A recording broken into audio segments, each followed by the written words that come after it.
आज हम देखेंगे महाचतुष्पाद। महाचतुष्पाद में 9 अध्याय कुडाक चतुष्पाद। इसमें देखते हैं षोडश गुण युक्त चिकित्सा के चारों पादों का उपदेश किया गया है। षोडश गुण युक्त चिकित्सा के चारों पादों का उपदेश किया गया है। चतुष्पाद की सार्थकता। चतुष्पाद की सार्थकता। षोडश कला से युक्त चतुष्पाद को भेषज कहते हैं। षोडश कला से युक्त चतुष्पाद को भेषज कहते हैं। चतुष्पाद की सफलता में मैत्रेयी की शंका और आत्रेय द्वारा संदेह का निवारण का वर्णन है।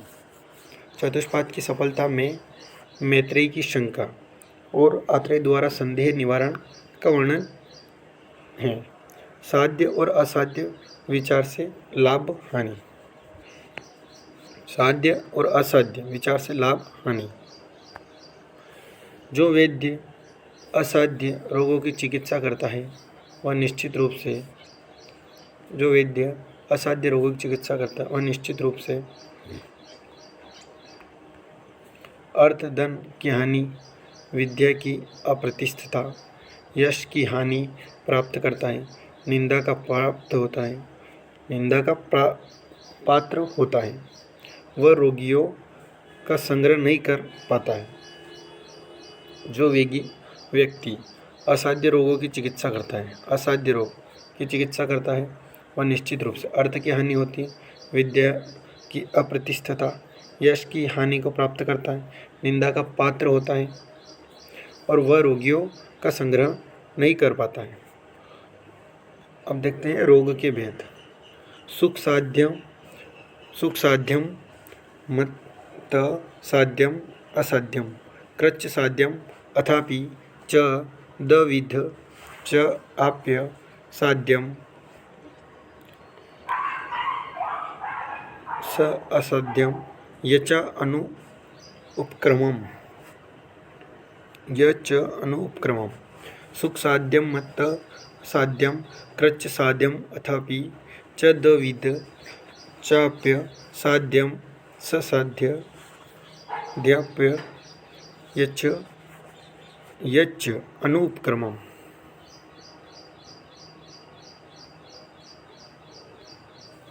अब साध्य सुख साध्य और कृच्च साध्य दो प्रकार का होता है। साध्य सुख साध्य और कृच्च साध्य। असाध्य याप्य और अनुपक्रम। साध्य दो प्रकार का होता है, सुख साध्य कृच्च साध्य और असाध्य अनुपक्रम और याप्य। रोग के पुनः 3 भेद होते हैं। साध्य रोग के पुनः 3 भेद होते हैं। अल्प उपाध्य साध्य। साध्य के पुनः 3 भेद होते हैं। अल्प उपाय साध्य, मध्य उपाय साध्य, उत्कृष्ट उपाय साध्य। विकल्पना त्वसाध्याना नित्याना विकल्पना। एक बार और देख लेते हैं। साध्य 2 प्रकार के होते हैं, कृच्च साध्य, सुख साध्य। असाध्य याप्य और अनुपक्रम। साध्य पुनः 3 प्रकार भेद है। अल्प उपाय साध्य, मध्य उपाय साध्य, उत्कृष्ट उपाय साध्य। विकल्प न त्वसाध्यानां नियतानां विकल्पना। जो रोग निश्चित रूप से असाध्य है उनका कोई भेद नहीं।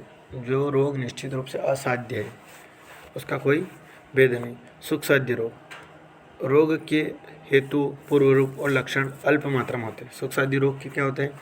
हेतु यानी कि निदान, पूर्व रूप प्री सिम्टम्स और लक्षण अल्प मात्रा में होते हैं। दोष दुष्य रोगी की प्रकृति के समान न होना। दोष और दुष्य रोगी की प्रकृति के समान न होना, यानी रोगी की प्रकृति कब प्रकृति है तो उसके समान न होना। दोष और दुष्य। दोष के गुण व काल ऋतु के गुण समान न होना। दोष के गुण और काल यानी ऋतु के गुण समान न होना। देश चिकित्सा करने में रुकावट करने वाला न होना। देश चिकित्सा करने में रुकावट करने वाला न हो। रोग एक गति वाला हो। तो सुख साध्य रोग कैसे होते हैं?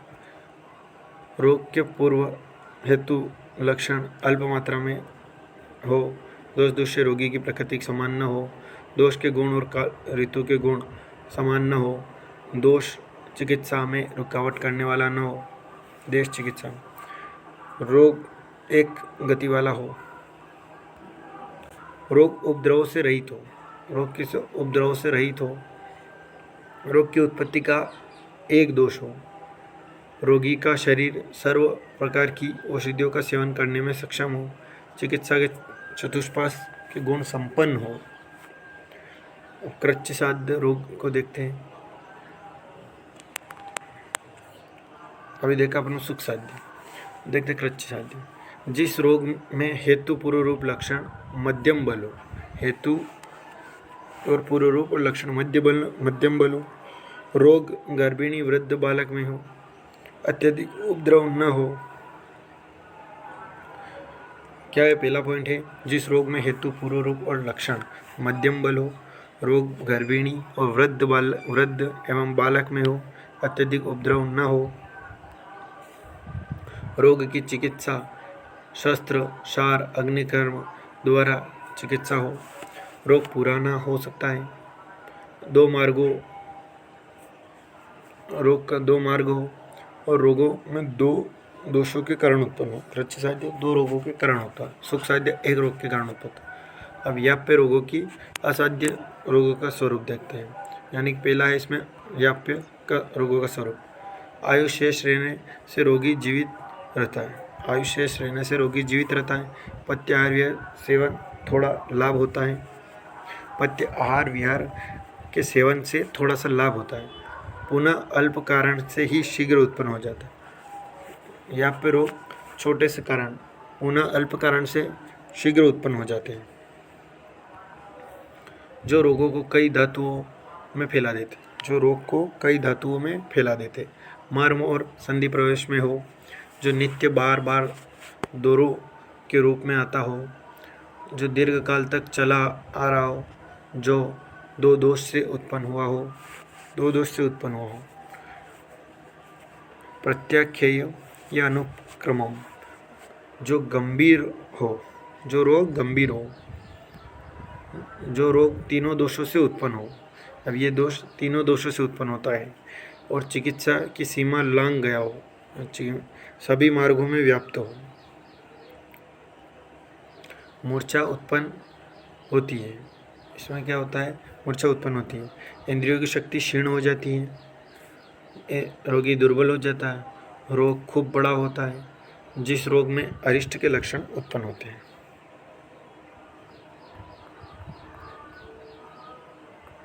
महाचतुष्पाद 9 अध्याय कुडाक चतुष्पाद देखते हैं। षोडश गुण युक्त चिकित्सा 4 पादों का उपदेश किया गया है। चतुष्पाद की सार्थकता। षोडश कला से युक्त चतुष्पाद को भेषज कहते हैं। चतुष्पाद की सफलता में मैत्रेय की शंका और आत्रेय द्वारा संदेह निवारण का वर्णन किया गया है। साध्य असाध्य विचार से लाभ हानि। जो वैद्य असाध्य रोगों की चिकित्सा करता है वह निश्चित रूप से अर्थ की हानि, विद्या की अप्रतिष्ठता, यश की हानि प्राप्त करता है, निंदा का पात्र होता है और रोगी का संग्रह नहीं कर पाता। रोग के भेद। सुख साध्यम असाध्यम कृच्च साध्यम अथापि द्विविध आप्यम साध्यम सद्यम यचा अनुपक्रमम। साध्य दो प्रकार के, सुख साध्य कृच्च साध्य। असाध्य याप्य और अनुपक्रम। साध्य के पुनः 3 भेद होते हैं। अल्प उपाय साध्य, मध्य उपाय साध्य और उत्कृष्ट उपाय साध्य। विकल्प न तो साध्याना नित्याना विकल्पना। जो रोग निश्चित रूप से असाध्य और कोई भेद नहीं होता है। सुख साध्य रोग के हेतु पूर्व रूप लक्षण अल्प मात्रा में होते हैं। दोष रोगी की प्रकृति समान हो। दोष के गुण एवं काल ऋतु के समान न हो। देश की चिकित्सा करने में रुकावट करने वाला न हो और रोग एक गति वाला हो। रोग उपद्रव से रहित हो। रोग की उत्पत्ति एक दोष हो। रोगी का सर्व शरीर औषधि सेवन करने में सक्षम हो। चिकित्सा चतुष्पाद गुण से संपन्न हो। कृच्च साध्य जिस रोग में हेतु पूर्व रूप लक्षण मध्यम बल हो। रोग गर्भिणी वृद्ध और बालक में हो। अत्यधिक उपद्रव न हो। रोग की चिकित्सा शस्त्र अग्निकर्म द्वारा चिकित्सा हो। रोग पुराना हो। 2 मार्गों में रोग हो। रोग दो दोषों के कारण उत्पन्न हो या फिर रोगों के असाध्य यानी या फिर रोगों का स्वरूप। आयु शेष रहने से पहले जीवित रहता हो और पथ्य आहार विहार के सेवन से थोड़ा लाभ होता हो। पुनः अल्प कारण से ही शीघ्र रोग का उत्पन्न हो जाना, जो रोग कई धातुओं में फैला देता है। मर्म और संधि प्रदेशों में हो, जो नित्य बार बार दोनों रूप से आता हो, जो दीर्घकाल तक चला आ रहा हो, जो दो दोषों से उत्पन्न हुआ हो।